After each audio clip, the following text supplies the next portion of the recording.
Welcome to master mind academy. എൻ്റെ പേര് ജിജി. നമ്മുടെ ചാനൽ ആദ്യമായിട്ട് കാണെങ്കിൽ ഒന്ന് സബ്സ്ക്രൈബ് ചെയ്യണം കേട്ടോ. ഇന്ന് നമ്മൾ പറയാൻ പോകുന്നത് ഇനി അടുത്ത് വരുന്ന ഡിഗ്രി പരീക്ഷയെക്കുറിച്ചാണ്. SBCID നിങ്ങൾക്കറിയാം, സ്പെഷ്യൽ ബ്രാഞ്ച് അസിസ്റ്റന്റ് നോട്ടിഫിക്കേഷൻ കഴിഞ്ഞ മാസം വന്നിരുന്നു. ജൂൺ 4-ാം തീയതി ലാസ്റ്റ് ഡേറ്റ് ആയിരുന്നു. അപ്പൊ നിങ്ങൾ എല്ലാവരും അപേക്ഷ കഴിഞ്ഞു എന്ന് വിചാരിക്കുന്നു. ഇനി എന്താണ്, പഠിച്ചാൽ മാത്രം മതി അല്ലെ. വളരെ നല്ലൊരു പോസ്റ്റ് ആണ് SBCID എന്നറിയപ്പെടുന്ന സ്പെഷ്യൽ ബ്രാഞ്ച് അസിസ്റ്റന്റ് എന്ന് പറയുന്നത്.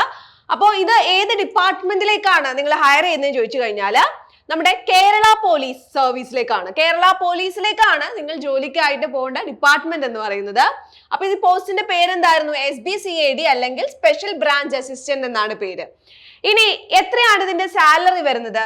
31,100 രൂപ മുതൽ 66,800 രൂപ വരെയാണ് ഇതിന്റെ പേ സ്കെയിൽ വരുന്നത്. 31,100 രൂപ മുതൽ 66,800 രൂപ വരെ. അപ്പൊ ഇതിന്റെ ഏജ് ലിമിറ്റ് എത്രയാണ് ചോദിച്ചു കഴിഞ്ഞാല്, ഇപ്പൊ നോർമലി ഒരു PSC ഉദ്യോഗാർത്ഥിയെ സംബന്ധിച്ചിടത്തോളം 36 വയസ്സ് വരെയാണ് അല്ലെ. ഇവിടെയും സെയിം ആണ് വരുന്നത്. OBC ആണെങ്കിൽ 39, SC ST ആണെങ്കിൽ 41 വയസ്സ് വരെ നിങ്ങൾക്ക് ഈ എക്സാമിന് അപ്ലൈ ചെയ്യാവുന്നതാണ് കേട്ടോ. ഇനി അടുത്ത് നമുക്ക് നോക്കാം, ഇതെന്താണ് ജോബ് റോള്. ഇപ്പൊ നമ്മൾ SBCID എന്ന് പറയുമ്പോൾ സ്വാഭാവികമായിട്ട് വിചാരിക്കുന്നത് എന്തായിരുന്നു? CID പോലീസിലായിരിക്കും, യൂണിഫോം പോസ്റ്റിലായിരിക്കും, നമ്മൾ പോയിട്ട് കേസ് അന്വേഷിക്കേണ്ട വരുമോ? ഇതൊന്നും അല്ല. എന്തായിരുന്നു? ഇതൊരു ശരിക്കും ഒരു മിനിസ്റ്റീരിയൽ സ്റ്റാഫ് ഒക്കെ പോലെയാണ് ഇതിന്റെ ഒരു ജോബ് റോൾ എന്ന് പറയുന്നത്. സർവീസ് റെക്കോർഡ്സ് ഒക്കെ മെയിൻറ്റെയിൻ ചെയ്യുക, അതാണ് നിങ്ങളുടെ ജോലി. അല്ലാതെ കേസ് അന്വേഷിക്കണം അല്ലെങ്കിൽ യൂണിഫോം പോസ്റ്റ് ആണെന്നൊന്നും വിചാരിക്കേണ്ട. അതുകൊണ്ട് തന്നെ വേറൊരു ഗുണം എന്താന്ന് വെച്ചാൽ നമുക്ക് ഫിസിക്കൽ ടെസ്റ്റ് ഒന്നും പാസ് ആക്കണ്ട. പിന്നെ NCC അതിൻ്റെയൊക്കെ ഗ്രേസ് മാർക്കൊന്നും ഇതിൽ ആഡ് ചെയ്യില്ല. സാധാരണ യൂണിഫോം പോസ്റ്റിലൊക്കെ ആഡ് ചെയ്യുമല്ലോ, പക്ഷെ ഇതിൽ ആഡ് ചെയ്യത്തില്ല.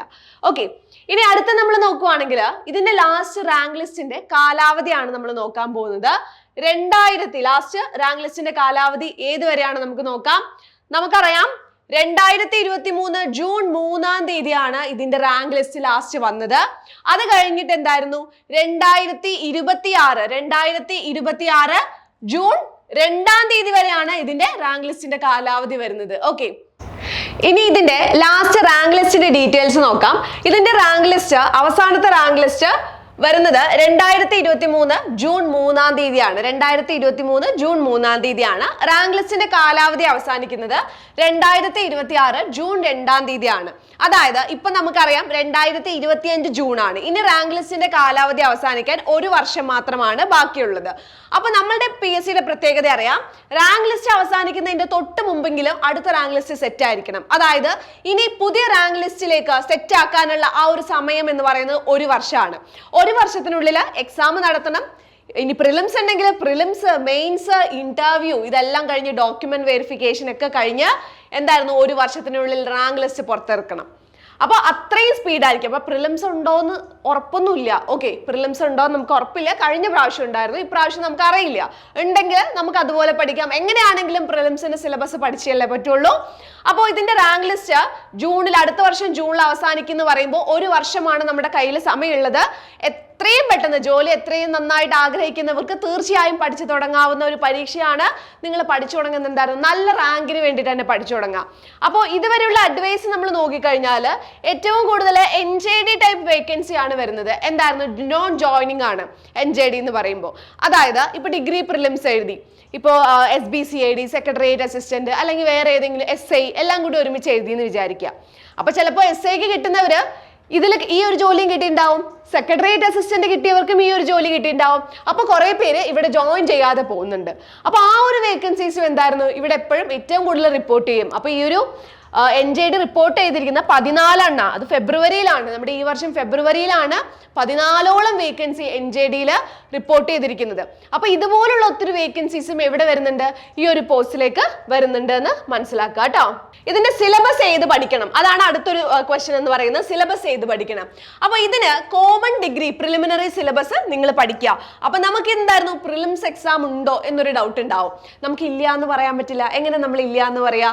കാരണം ചിലപ്പോൾ ഉണ്ടെങ്കിലും ഇല്ലെങ്കിലും പ്രിലിംസിൽ പഠിക്കേണ്ട എല്ലാ കാര്യങ്ങളും നിങ്ങൾ പഠിക്കണം. ഇനി പ്രിലിംസ് ഇല്ല, മെയിൻ എക്സാം, കാരണം 1 വർഷമല്ലേ സമയമുള്ളൂ. ഇനി മെയിൻ എക്സാം മാത്രമാണ് ഉദ്ദേശിക്കുന്നുണ്ടെങ്കിൽ നിങ്ങൾക്ക് അതിലും എല്ലാം പഠിക്കണം. എക്സ്ട്രാ സ്പെഷ്യൽ ടോപ്പിക് ഒരു 20 മാർക്കിൻ്റെ എങ്ങാനും വരുമായിരിക്കും. അത് മാത്രം എക്സ്ട്രാ പഠിച്ചാൽ മതി. അപ്പൊ വ്യക്തമായിട്ടൊരു സ്റ്റഡി പ്ലാന് നിങ്ങൾ ഇപ്പൊ തന്നെ തയ്യാറാക്കണം. പ്രിലിംസിന്റെ സിലബസ് കൊണ്ട് പഠിച്ചു തുടങ്ങേണ്ട സമയമായി. ഓക്കെ, അപ്പൊ ഇനി സിലബസ് വരാൻ വേണ്ടി കാത്തിരിക്കൊന്നും വേണ്ട. പ്രിലിംസിന്റെ സിലബസ് എടുത്തിട്ട് നിങ്ങൾക്ക് പഠിച്ചു തുടങ്ങാവുന്നതാണ്. ഇനി അടുത്ത് നമ്മൾ നോക്കുവാണെങ്കിൽ ഇതിന്റെ അപ്പോയിന്റ്മെന്റ് ഏതൊക്കെ ജില്ലകളിലാണ്? ഇപ്പൊ കേരളത്തിലെ 14 ജില്ലകളിലും അപ്പോയിന്റ്മെന്റ് ഉണ്ടോ ചോദിച്ചു കഴിഞ്ഞാൽ ഇല്ല. അപ്പൊ പ്രധാനമായിട്ടും അപ്പോയിന്റ്മെന്റ് 4 ജില്ലകളിലാണ് വരുന്നത്: തിരുവനന്തപുരം, കൊല്ലം, എറണാകുളം, കോഴിക്കോട്. ഓക്കെ, എവിടേക്കാണ്? തിരുവനന്തപുരം, കൊല്ലം, എറണാകുളം, കോഴിക്കോട്. ഈ 4 ജില്ലകളിലാണ് എന്ത് വരുന്നത്? നമുക്ക് അപ്പോയിന്റ്മെന്റും മറ്റും കാര്യങ്ങളും വരുന്നത്. ഇനി നിങ്ങൾ ഒരു സ്റ്റഡി പ്ലാൻ തയ്യാറാക്കുകയാണെങ്കിൽ എങ്ങനെയാണ് തയ്യാറാക്കേണ്ടത്? ആദ്യം എന്താ വേണ്ടെന്നറിയോ? ഡിറ്റർമിനേഷൻ. എന്ത് പഠിക്കുമ്പോഴും എനിക്കിത് നേടണം എന്ന് പറഞ്ഞിട്ട് ഞാൻ എൻ്റെ 100% ഇൻവെസ്റ്റ് ചെയ്യണം. അതാണ് ഡിറ്റർമിനേഷൻ എന്ന് പറയുന്നത്. എനിക്ക് അംബീഷൻ മാത്രം പോരാ, എനിക്കിതാണ് ആഗ്രഹം എന്ന് പറഞ്ഞാൽ അവിടെ ഇരുന്നാൽ പോരാ, അതിൽ പ്രവർത്തിക്കണം. അതാണ് determination. Time management. First rank വാങ്ങിക്കുന്ന ഒരാൾക്കും 24 മണിക്കൂറേ ഉള്ളൂ. അതുപോലെ തന്നെ എക്സാം എഴുതി തോൽക്കുന്നവർക്കും 24 മണിക്കൂറേ ഉള്ളൂ. അപ്പൊ എങ്ങനെ ഈ മണിക്കൂറുകൾ ഉപയോഗപ്പെടുത്തുന്നു എന്നതിന്റെ അടിസ്ഥാനത്തിലാണ് എന്ത് വരുന്നത്? നമ്മുടെ ഈ ഒരു സ്റ്റഡി പ്ലാൻ വരുന്നത്. ഇനി അതുപോലെ തന്നെ to do list. To do list എന്ന് പറയുമ്പോൾ എന്തായിരുന്നു? ഇന്ന് എന്തൊക്കെ കാര്യങ്ങൾ ചെയ്യണം എന്നൊരു ലിസ്റ്റ് നമ്മൾ തയ്യാറാക്കി വെച്ചാൽ അത്രയും നല്ലൊരു കാര്യമാണ്. കാരണം ഇന്ന് ഇത്ര പോർഷൻസ് പഠിക്കണം എന്ന് കഴിഞ്ഞിട്ട് കുറേ ഇങ്ങനെ എഴുതുക, റിവിഷൻ ചെയ്യണം, മാത്സ് പഠിക്കണം, ഇംഗ്ലീഷ് പഠിക്കണം എന്നൊക്കെ എഴുതി നമ്മുടെ മുൻപിൽ ഒട്ടിച്ചു വെക്കുക. രാത്രി കിടക്കുന്നതിന് മുമ്പ് ആ ലിസ്റ്റിലുള്ള എല്ലാ കാര്യങ്ങളും നമ്മൾ ചെയ്തു എന്ന് ഉറപ്പ് വരുത്തിയിട്ട് കിടക്കുക. അതുപോലെ തന്നെ ഇഷ്ടംപോലെ മോക്ക് ടെസ്റ്റുകൾ നമ്മൾ ചെയ്യണം. കാരണം മോക്ക് ടെസ്റ്റ് ചെയ്യുമ്പോൾ മാത്രമാണ് നമുക്ക് മനസ്സിലാവുള്ളൂ എവിടെയാണ് നമ്മുടെ മിസ്റ്റേക്ക്, എങ്ങനെയാണ് നമുക്ക് നെഗറ്റീവ് വരുന്നത്, എവിടെയാണ് നമ്മൾ വീണ്ടും ഇംപ്രൂവ് ചെയ്യേണ്ടത്, എവിടെയാണ് നമുക്ക് നന്നായിട്ട് അറിയാവുന്ന ഏരിയ. ടൈം മാനേജ്മെന്റിൽ നമുക്ക് എങ്ങനെയാണ് 100 ക്വസ്റ്റ്യൻസ് കംപ്ലീറ്റ് ചെയ്യാൻ പറ്റുക. ഇങ്ങനെയുള്ള എല്ലാ ഡീറ്റെയിൽസും എവിടെ കിട്ടും? എല്ലാ കാര്യങ്ങളും മോക്ക് ടെസ്റ്റിലൂടെ നിങ്ങൾക്ക് കിട്ടും. ഇനി അടുത്തത് റിവിഷൻ.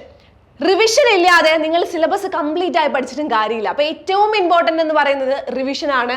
നന്നായിട്ട് റിവൈസ് ചെയ്യുക എന്ന് പറയുന്നത് വളരെ ഇമ്പോർട്ടൻ്റ് ആയിട്ടുള്ള ഒരു കാര്യമാണ്. റിവിഷൻ ഇല്ലാതെ നിങ്ങൾക്ക് ചിലപ്പോൾ ഇപ്പോൾ ഓർമ്മ ഉണ്ടാവും, പക്ഷെ കുറെ കഴിഞ്ഞാൽ അതങ്ങോട്ട് മറക്കും. ആ രീതിയിൽ വേണം പഠിക്കാൻ വേണ്ടിയിട്ട്. ഇനി നിങ്ങൾ ഒരു കൃത്യമായിട്ടുള്ള ഒരു കോഴ്സാണ് ജോയിൻ ചെയ്യാൻ താല്പര്യമുണ്ടെങ്കിൽ, അല്ലെങ്കിൽ കൃത്യമായിട്ട് സ്റ്റഡി പ്ലാനോട് കൂടി ഒരു ദിവസം എന്ത് പഠിക്കണം എന്ന് നിങ്ങൾക്ക് മനസ്സിലാക്കി തരുന്ന, നിങ്ങളുടെ സമയം അനുസരിച്ച് നിങ്ങൾക്ക് പഠിക്കാവുന്ന ഒരു കോഴ്സാണ് നിങ്ങൾ ആഗ്രഹിക്കുന്നെങ്കിൽ അല്ലെങ്കിൽ നോക്കുന്നെങ്കിൽ നമ്മുടെ മാസ്റ്റർ മൈൻഡ് അക്കാഡമിയിൽ നിങ്ങൾക്ക് ജോയിൻ ചെയ്യാവുന്നതാണ്.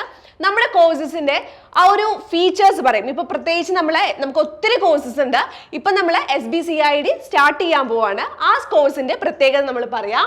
അപ്പൊ ഇതില് ഒരു 90 ദിവസം സ്റ്റഡി പ്ലാൻ ആണ് നമ്മൾ ഇട്ടിരിക്കുന്നത്. 90 ദിവസം കൊണ്ട് നിങ്ങൾ പഠിക്കുവാണെങ്കിൽ നിങ്ങളെ നമ്മൾ ജോലിക്ക് കയറ്റും. ഉറപ്പാണ്, 100%. 99% അല്ല, 100% നമുക്ക് വിശ്വാസമുണ്ട്. കാരണം പക്ഷെ വേറൊരു കാര്യം, നിങ്ങൾ നമ്മുടെ കൂടെ നിൽക്കണം. നിങ്ങൾ കൃത്യമായിട്ട് പഠിക്കണം. നിങ്ങൾ പഠിച്ചാൽ മാത്രമാണ് എന്ത് ചെയ്യാൻ പറ്റുള്ളൂ? ജോലിക്ക് കയറാൻ പറ്റുള്ളൂ. അപ്പൊ നിങ്ങളെ ജോലിക്ക് കയറ്റുക എന്ന് പറയുന്നത് നിങ്ങളുടെ ആവശ്യം മാത്രമല്ല, നമ്മുടെ ആവശ്യമാണ്. കാരണം നാളെ നിങ്ങൾ റാങ്ക് ലിസ്റ്റില് പേര് വരുമ്പോൾ നമുക്ക് നിങ്ങളുടെ ഫോട്ടോ ഒക്കെ ചോദിക്കാനുള്ളതാണ്. ഓക്കെ, അപ്പൊ അതുകൊണ്ട് എന്തായിരുന്നു, നിങ്ങൾ പഠിക്കാൻ തയ്യാറാണെങ്കിൽ 90 ദിവസം കൊണ്ട് SBCIDയുടെ സിലബസ് നമ്മൾ കവർ ചെയ്ത് തരും. അതുപോലെ തന്നെ ലൈവ് ക്ലാസ്സുകൾ ഉണ്ടാവും നമുക്ക്. ഓക്കെ, ലൈവ് ക്ലാസ്സുകൾ ഇപ്പൊ നമുക്കറിയാം, റെക്കോർഡ് സെഷൻ ഉണ്ടാവും. നിങ്ങളുടെ സമയം അനുസരിച്ച് നിങ്ങൾക്ക് റെക്കോർഡ് സെഷൻ ഉണ്ട്. അതുകൂടാതെ എന്തായിരുന്നു, നിങ്ങൾക്ക് എന്ത് ഡൗട്ടും മറ്റും കാര്യങ്ങളുണ്ടെങ്കിൽ ഫാക്കൽറ്റീസിന്റെ അടുത്ത് നേരിട്ട് ചോദിക്കാനുള്ള ലൈവ് ക്ലാസ്സുകളും നിങ്ങൾക്ക് ഉണ്ടാവുന്നതാണ്. പ്രീവിയസ് ഇയർ ക്വസ്റ്റ്യൻസ്, ഇഷ്ടം പോലെ പ്രീവിയസ് ഇയർ ക്വസ്റ്റ്യൻസ് നമ്മുടെ ആപ്പിൽ അവൈലബിൾ ആണ്. അതുകൂടാതെ നിങ്ങൾക്ക് മോക്ക് ടെസ്റ്റുകൾ നമ്മൾ പ്രൊവൈഡ് ചെയ്യുന്നതായിരിക്കും. മോക്ക് ടെസ്റ്റുകൾ, ഇഷ്ടം പോലെ മോക്ക് ടെസ്റ്റുകൾ നമ്മൾ പ്രൊവൈഡ് ചെയ്യുന്നതാണ്. സ്റ്റഡി മെറ്റീരിയൽസ്, നല്ല ക്വാളിറ്റി സ്റ്റഡി മെറ്റീരിയൽസ്, പുതിയ പാറ്റേണിലെ എക്സാം എഴുതാൻ പറ്റുന്ന രീതിയിലുള്ള സ്റ്റഡി മെറ്റീരിയൽസും നമ്മൾ തരുന്നതാണ്. അപ്പൊ നമ്മുടെ കോഴ്സ് ഉടൻ തന്നെ ആരംഭിക്കുകയാണ്. 90 ദിവസം കൊണ്ട് നിങ്ങൾക്ക് എന്താവാം? SBCID ആവാം, സ്പെഷ്യൽ ബ്രാഞ്ച് അസിസ്റ്റന്റ് ആവാം. ഇനി കൂടുതൽ ഡീറ്റെയിൽസിന് ഞാനിങ്ങനെ പറഞ്ഞാൽ മാത്രം പോരാല്ലോ, നിങ്ങൾക്ക് ഒത്തിരി ഡൗട്ട്സും മറ്റും കാര്യങ്ങളൊക്കെ ഉണ്ടാവില്ലേ? അതിനുവേണ്ടി നിങ്ങൾ എന്ത് ചെയ്യാം? ഈ നമ്പർ കണ്ടില്ലേ, ഈ നമ്പറിൽ ഒന്ന് കോൺടാക്ട് ചെയ്താൽ മതി. നമ്മൾ എല്ലാ ഡീറ്റെയിൽസും പറഞ്ഞുതരും. 90 ദിവസം കൊണ്ട് നിങ്ങൾക്കും എന്താവാം? SBCID ആവാം. അപ്പോൾ വീണ്ടും അടുത്തൊരു സെഷനിൽ നമുക്ക് കാണാം. ബൈ.